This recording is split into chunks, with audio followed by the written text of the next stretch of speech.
alauna ng madaling araw, tumitiklop na ang coffee shop na ito sa San Andres Bukid sa Maynila para magbigay daan naman sa isa pang negosyo ng mag-asawang Pauline at Kenny. Pagsapit kasi ng alas 2 ng umaga, tandem na sa pag-aasikaso ang mag-asawa ng kanilang 2 a.m. breakfast negosyo. Last year, mag-Burr month po, naisipan po namin magtinda ng almusal kasi naisip po namin since magkakaroon ng simbang gabi, yung mga tao po is magigising ng mas maaga. Sa puho ng 3,000 piso, side hustle lang daw dapat na mag-asawa ang 2 a.m. breakfast.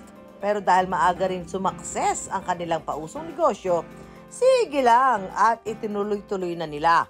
So napansin po namin na, ayun nga, sabi namin parang hindi natutulog yung mga tao dito sa area namin.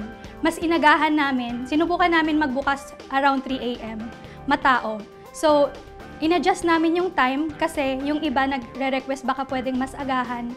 Since actually hindi na nga po nagiging almusal kundi hinihintay na talaga nila na pumatak yung 1 a.m. kasi parang yun na yung pinaka-midnight snack nila.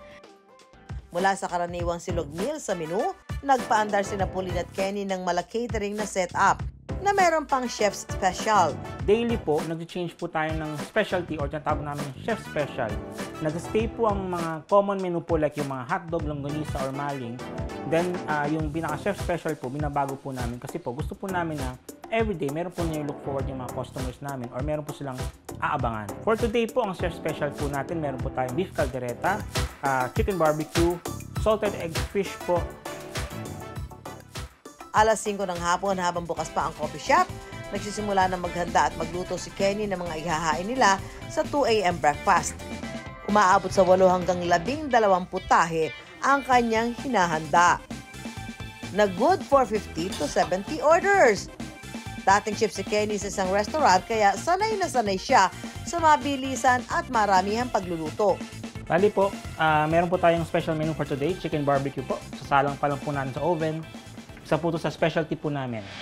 Inaabot to ng hating gabi si Kenny sa kusina. Just right in time sa pagsasara naman ng kanilang coffee shop. Mabilis naman nakapagsaset up ng paninda ang mag-asawa dahil magkaiba ang staff ng coffee shop at 2 a.m. breakfast. Kahit nga raw wala pang alas 2 ng umaga,